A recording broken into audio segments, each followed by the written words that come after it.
નમસ્કાર મિત્રો, સ્વાગત છે તમારું અમારી યુટ્યુબ ચેનલ વિહતરામ 2020માં। મિત્રો, વિહત માતાજીની કૃપાની વાર્તા। એક વખતની વાત છે, ગુજરાતના એક નાનકડા ગામમાં રામજીભાઈ નામના ખેડૂત રહેતા હતા। રામજીભાઈ ગરીબ હતા, પણ મનથી બહુ સાચા અને માતાજીના મોટા ભક્ત હતા। દર સવાર તેઓ ખેતરમાં જતા પહેલા વિહત માતાજીનું નામ લેતા અને દીવો પ્રગટાવતા। એક વર્ષ એવો આવ્યો કે વરસાદ થયો જ નહીં। ખેતરો સુકાઈ ગયા, અનાજ ઉગ્યું નહીં। ગામના લોકો નિરાશ થવા લાગ્યા। ઘણા લોકો ભગવાનથી પણ વિશ્વાસ ગુમાવવા લાગ્યા। પણ રામજીભાઈએ ક્યારેય માતાજી પરનો વિશ્વાસ છોડ્યો નહીં। દરરોજ સાંજે તેઓ ગામની બહાર આવેલા વિહત માતાજીના નાનકડા સ્થાનકે જઈને કહેતા, "માં, તું જાણે છે, તારા સંતાનો પર સંકટ આવ્યું છે। અમને સાચો રસ્તો બતાવ." એક રાત્રે રામજીભાઈને સ્વપ્ન આવ્યું।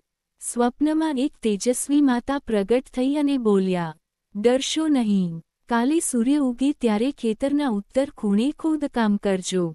સવારે રામજીભાઈએ સ્વપ્નની વાત કોઈને ન કહી। સીધા ખેતરમાં જઈ ઉત્તર ખૂણે ખોદવા લાગ્યા।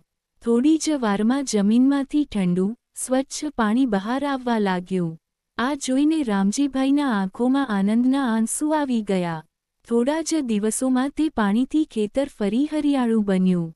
ગામના બીજા લોકો પણ એ પાણીથી ખેતી કરવા લાગ્યા। ગામમાં ફરી ખુશાલી આવી ગઈ। ત્યારે બધા ગામવાળાઓ સમજી ગયા કે આ કોઈ સામાન્ય વાત નથી, આ તો વિહત માતાજીની કૃપા હતી। સૌએ મળીને માતાજીનો જયકાર કર્યો અને વચન લીધું કે ક્યારેય ધર્મ અને વિશ્વાસ છોડશે નહીં।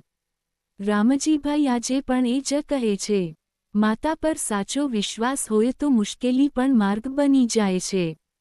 શીખ: જે ભક્ત સચ્ચા મનથી માતાજીને યાદ કરે છે, તેને વિહત માતાજી ક્યારેય એકલા છોડતા નથી।